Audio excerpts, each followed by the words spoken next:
Накануне из Охотска стартовала уникальная экспедиция якутских спасателей. Участникам предстоит преодолеть 3000 километров по горным рекам от Охотска через Аймекон к Русскому устью. Подготовка к масштабному мероприятию велась больше полугода. Участники прошли строгий отбор и тренировки. 10 июля экспедиция стартовала из Охотска. Провожали участников экспедиции всем городом. Очень хорошо встретили жители рабочего поселка Охотск.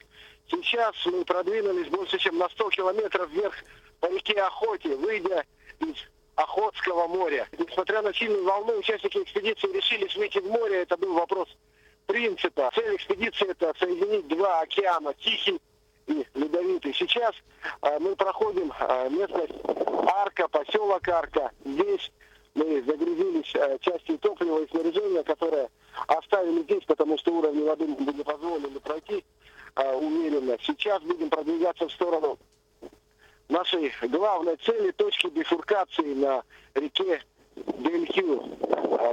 Отмечу, что техника работает без боев. Участники экспедиции чувствуют себя прекрасно. В день преодолеваем примерно по 100 километров.